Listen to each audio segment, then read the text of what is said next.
All right. Hey YouTube, I'm Lucky, and today's Thursday, so it's time to cover the TWAB and the big Bungie news. Let's go ahead and start from the top. We have a little bit of recap from this week's story and all the stuff that's going on there. Next up, they talk about the big stuff, which is airborne accuracy, especially inside PvP. Uh, the reason why they're talking about this is because there's a lot of confusion within the community. Basically, the way it worked before is that if you just slapped on an Icarus mod, your hand cannon, your weapons just had, or even shotgun, sniper, whatever it may be, all of your weapons just had significantly better accuracy in the air, and you couldn't do anything more than that. And so what they wanted to do was recreate those systems and make them much more, make them a lot deeper. So that way you have to, if you want to have like crazy in-air accuracy, you have to spec into that a lot more. And so basically they talk about how right here at 60 in airborne effectiveness, all primary weapons have their airborne accuracy penalty removed. And so you're going to need to spec into this if you want to, if you're the type that jumps up in the air a lot inside PvP, then you'll want to spec into this. If you're not, then obviously this doesn't really pertain to you that much. Myself, personally, I'm going to keep my boots on the ground rather than specking into this, but we'll see what the Crucible turns into. We'll see what the meta and what the sandbox looks like after this. They wanted to further iterate some points here, which I think are really important and I'm going to cover, which is 30 airborne effectiveness, which is the new thing they're saying, the new terminology they're using. Similar accuracy to pre-season 17 Icarus grip, suitable for jump shots at mid-range. So if you can get to that, you'll have basically what you had before the season started. But if you have 0 airborne effectiveness, your shots are going to be all over the place and not going to be hitting very effectively. A hand cannon's accuracy cone at 30 airborne effectiveness is 0.48 degrees compared to 0.47 degrees last season with Icarus. I mean, I don't even know what the difference between I mean, obviously it's 0.01 numbers, but like it seems a bit, you have to like actually demonstrate this by playing, I guess. And then we'll go 60 airborne effectiveness, and we have fully removes the airborne accuracy penalty and allows for more accurate long range airborne shots. So that's where you're looking for with primary ammo weapons.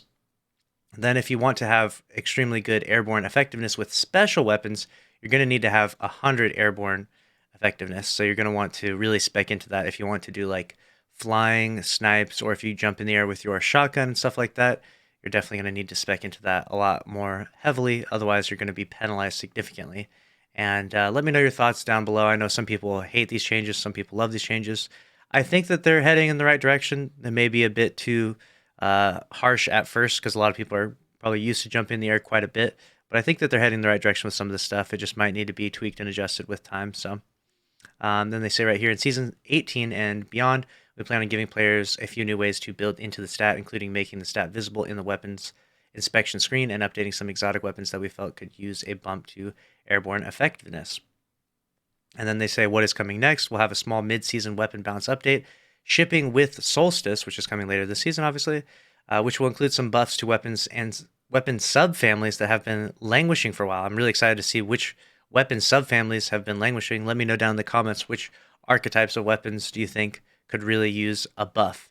A fix for certain special weapons not getting enough ammo per special brick for one defeat in PvP, and some tuning for oppressive exotic weapons. There it goes.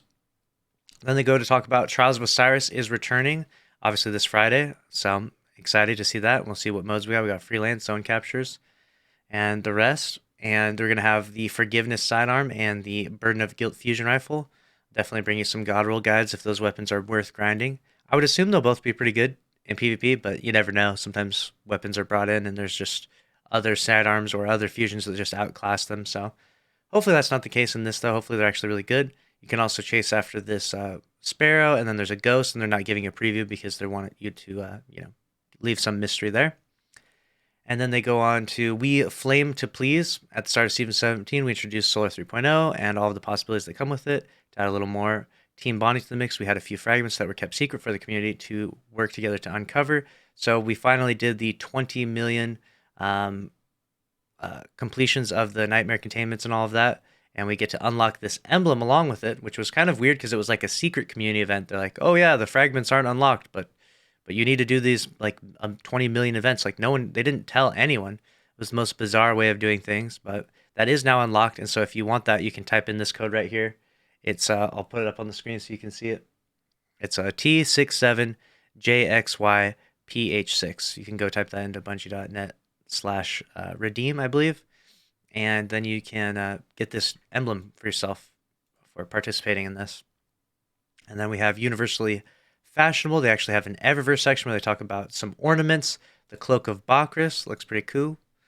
They've got the Mark of the Falling Star. So they're obviously themed around other exotics in the game. We've got the Bond of Battle Harmony. So those are available in Eververse very soon. And then we've got the Pride Strike Team. They're doing, it's like Pride Month, and they're trying to do a like art event where you do a Destiny fashion while wearing your trans emblem or Pride emblem. So if you want to enter into that, you can. You can read more about that. Then we have the player support report, and we've got a bunch of different issues, resolved issues and new issues that are coming up, known issues. Obviously, there's always things bugged in the game that they're working on. So then the movie of the week and the artist of the week, as per usual. And that's going to be a wrap on this week's TWAB. Let me know your thoughts down in the comment section below, and I'll be seeing you all in Trials of Osiris this weekend on the Twitch live stream. Make sure to subscribe if you enjoyed, smash the like button. I'll see you in the next one. Later.